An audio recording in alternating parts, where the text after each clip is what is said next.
2, 3. What may appear as some bizarre medieval torture is in fact a controversial therapy for reaching the minds of brain-damaged children. 8, 9. Good. All right, I want you to try to say a word. Can you say Robbie? Almost. Through methods such as these, we are beginning to understand how to unlock the mysteries of the mind.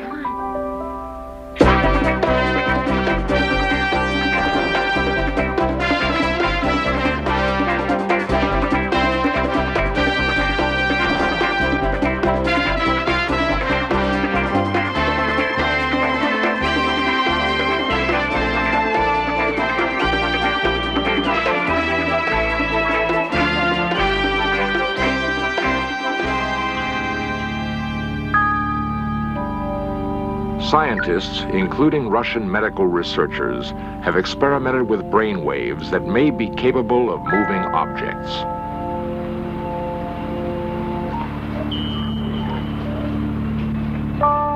If the brain can spin the arm of a compass, what other incredible abilities might it possess?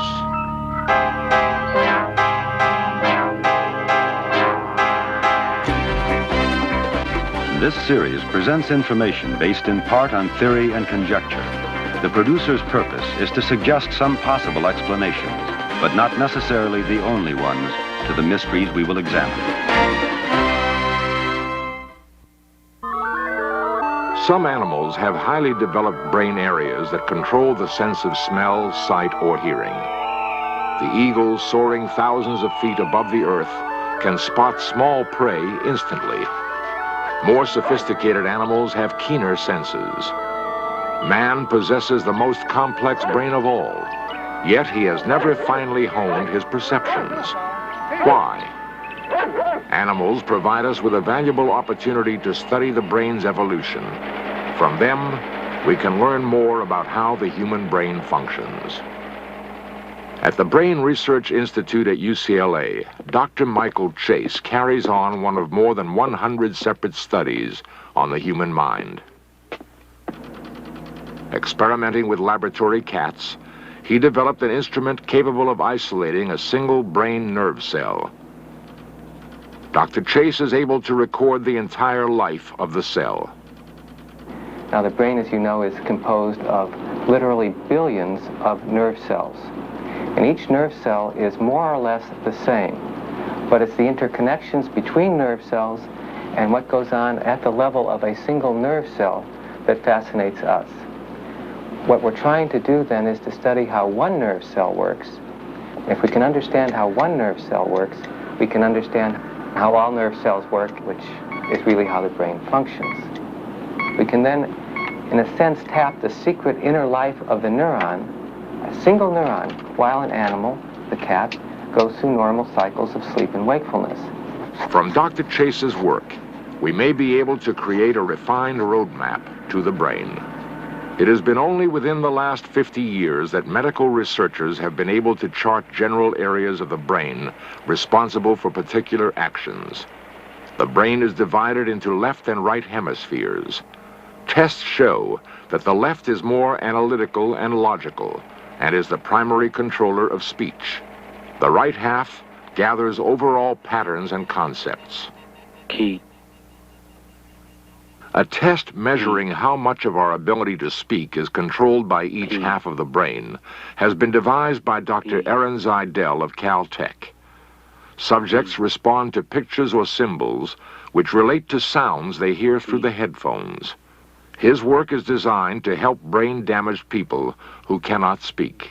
If we know what the right hemisphere does, or what it can do, then perhaps when we have a patient who suffered damage to his language abilities because he had a stroke or trauma or gunshot wound or tumor to the left side of the brain, now we know what kind of abilities can be recovered, how the right hemisphere can be compensatory for these abilities in this person. So we can perhaps train the right hemisphere, the one that was not damaged, to take over some of these functions, and that way improve his abilities. Science is just beginning to unravel the secrets of the mind. It is interesting and perhaps a bit ironic that much of what we learn about the brain is gained from those who suffer from its abnormalities. One such group suffering from a form of autism is called the idiot savant. They give us a tiny clue to the extremes of which the brain is capable. Yeah. Okay, and keep the legs up. At a center for children with brain dysfunctions, work is being done on the idiot savant. At one and the same time, the idiot savant exhibits evidence of mental retardation and signs of genius. For the most part, these children are unaware of the outside world. At the Morgan Center in Palo Alto, vigorous physical therapy programs are designed to help them interact with other individuals. Louise Emerson works with one of the rare idiot savants, Michael. When asked why In Search of cameras were present, he easily answered. He's circling to film a story about the brain.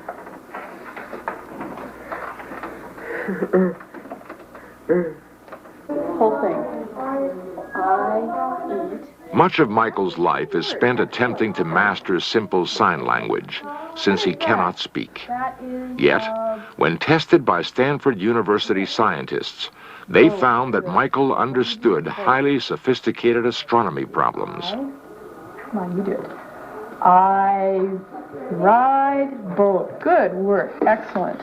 Chucky, what day will Christmas be on in 1980?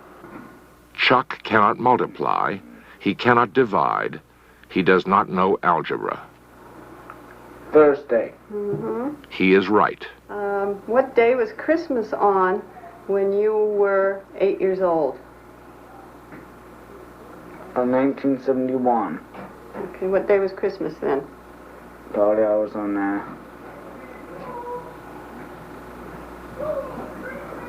Saturday. Uh-huh.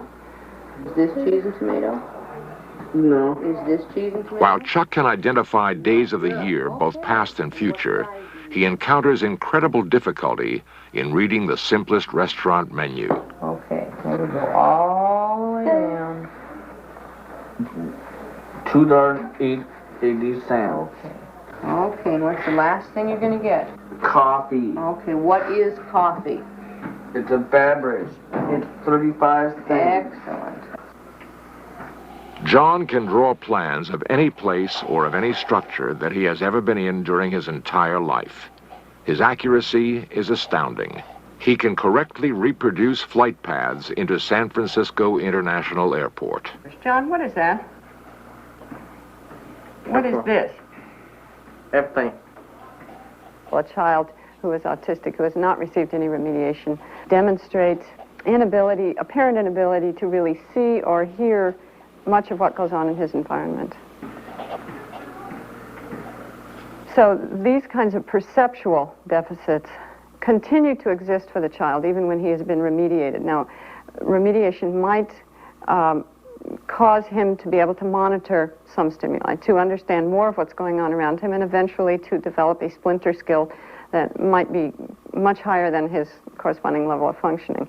So that it's perfectly possible for a child to walk down the street and be totally unaware of cars, say, for example, or even unaware of other people and smash into them, and at the same time be concentrating entirely on, say, multiplying the cracks in the sidewalk by the number of times the light blinks. John has great difficulty in remembering objects in a series, a strange twist, considering he has an outstanding memory for floor plans. With the help of highly skilled teachers who develop programs to fit each idiot savant's needs, it is hoped that the secrets of their minds may unfold. Muffin wore her new jeans, new jeans, new. People often ask why so much time, effort, and money are spent on the idiot savants. Aside from the humanitarian considerations, the study of these children might someday lead to a giant step forward in understanding the human brain. Is it possible that the extraordinary skills possessed by these children might exist within us all? Bus go round and round all through the city.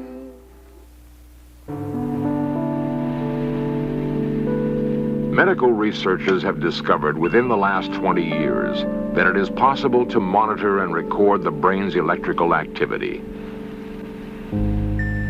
From the different types of waves given off by the brain, we know that various patterns or states of mind exist. Some of these patterns or states of mind correspond to what happens when a debilitating disease, such as epilepsy, strikes. Through training, previously uncontrollable epileptics can be taught to maintain certain brain waves and eliminate seizures. Dr. Barry Sterman explains.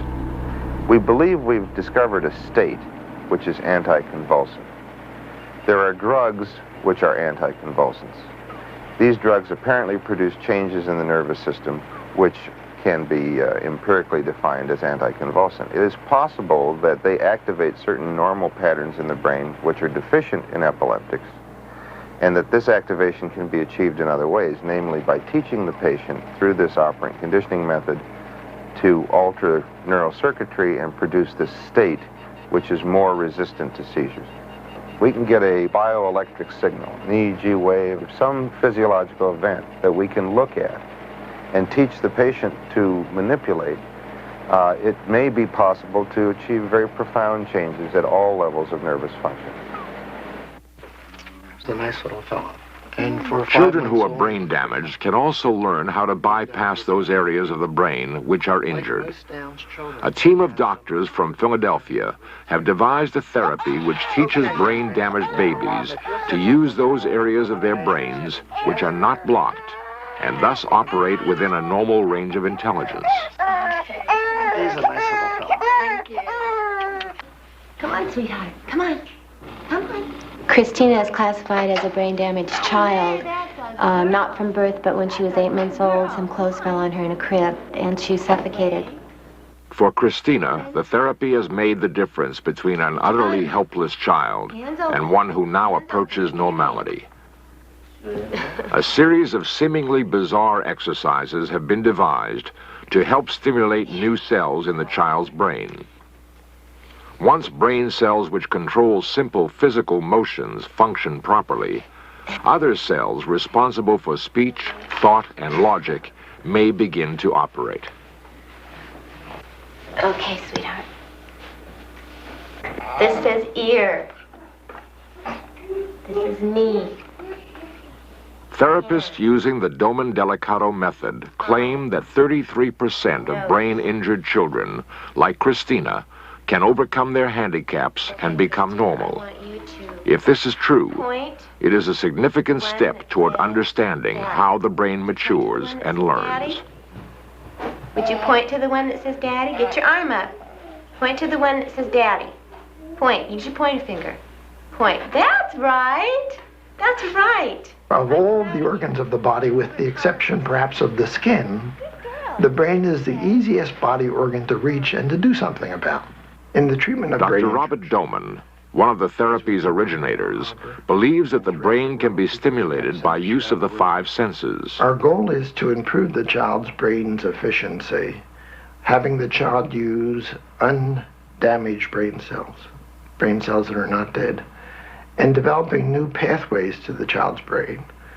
In doing this, we feel that through successive stimulation to the child's brain, the changes can come about. In fact, the goal of what we're trying to do is to move the child up the scale of neurological organization. 1, 2, 3. We use many different techniques. Patterning is one of the oldest techniques that we use, in which we utilize volunteers who put the child through what would be normal crawling or creeping actions. The purpose of this is not to exercise the muscles of the arms and legs or the neck, but to put into the child's brain, the child who's been brain injured, information about where are his parts, where is his arm, where is his leg, and where is each part of the body related to one another. 3, 4. As we look at normality and the brain's potential, we agree with many before us who say that you and I as normal people may not be using our brain very effectively. In fact, many authorities believe that the average normal person perhaps only uses 5% of his brain's potential at any given moment. That implies that we are in fact wasting 95% of our brain's potential. A sad waste of such a valuable part. And so indeed, when we achieve some results with brain droop patients and have them use their brain more efficiently, then perhaps they can work within this normal range, since normal isn't very efficient in itself. Tommy, can you show us how you do your eyebrow trick? Can you show us where your nose is, Tommy? Tommy was born with this problem, and he was born with the inability to do what other babies do at birth. He couldn't cry.